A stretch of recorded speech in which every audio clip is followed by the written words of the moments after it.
Ens trobem a la seu del Consell Regulador de la Denominació d'Origen Penedès.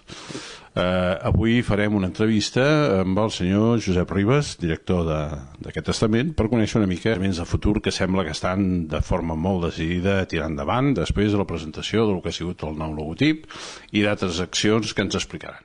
Doncs que estem en un ple procés de canvi degut a un pla estratègic que des de l'any 2008 estem implementant.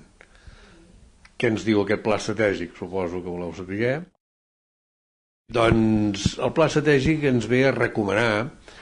Tot va començar perquè teníem certes dificultats al mercat i des de la denominació d'origen penedès ens en varen donar compte a temps, ens varen posar en mans d'experts professionals i ells són els que ens han aconsellat una sèrie de canvis.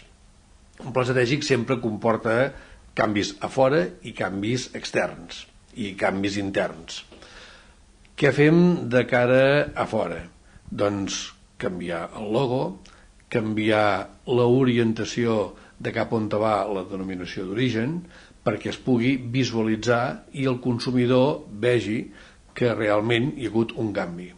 Però què vol dir això internament?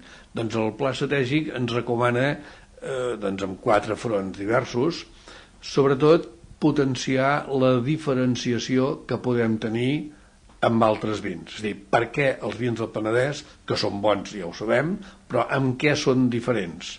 Doncs, per exemple, estem posant molt l'accent en les varietats pròpies del Penedès, estem treballant bastant amb el xarel·lo com a varietat autòctona, després en vindran d'altres, pot venir el macabeu, pot venir la parellada, poden venir la malvasia de Sitges, en fi, no cal anomenar-les totes, però sí que realment tenim un ventall de varietats que són pròpies d'aquí al Penedès. Després també ens recomana bastant incrementar l'índex o el nivell de qualitat que puguin tenir els nostres vins. Què és que no en tenien? Doncs sí que en tenien, però simplement el que hem fet és pujar el llistó d'exigència del propi Consell. Per tant, amb els nostres vins, quan fèiem una anàlisi sensorial, doncs si abans el nivell estava aquí, doncs ara l'hem pujat bastant amunt. Per entendre'ns, abans, si superaven els 55 punts sobre 100, ja donàvem denominació d'origen, avui ja demanem 65 o 70 punts en segons quins casos perquè puguin tenir dret a la denominació d'origen. Això ens ha comportat, diguem-ne, una certa reestructura del comitè de qualificació i, per altre cantó, agilitzar molt el tastos i mostres i tot plegat per poder-ho tenir al dia i donar resposta directa als cellers.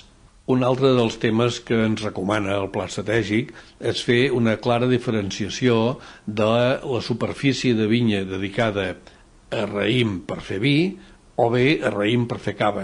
Com tots sabeu, al Penedès tenim la versatilitat de poder fer vi escumós cava, vi tranquil Penedès i vi amb denominació d'origen Catalunya o vi de taula o altres, diguem-ne, modalitats.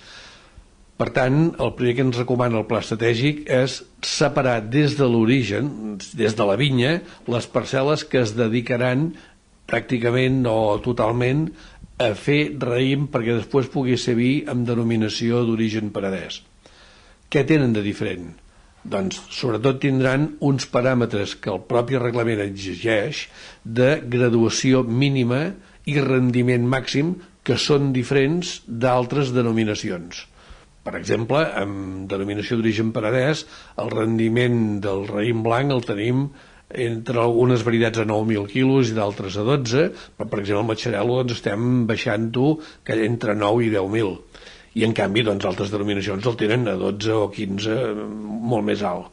I al revés, amb la graduació mínima, nosaltres per fer vi del Penedès sembla que el tenim a 11 graus o 11 graus i mig, segons quins tipus de vi, quan altres denominacions el tenen més avall. Què volem demanar amb això?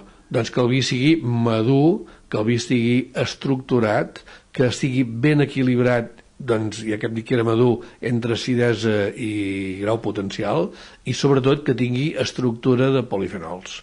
Només amb això farem un vi totalment diferenciat d'altres vins doncs, que es poden tenir en produccions o en graduacions diferents.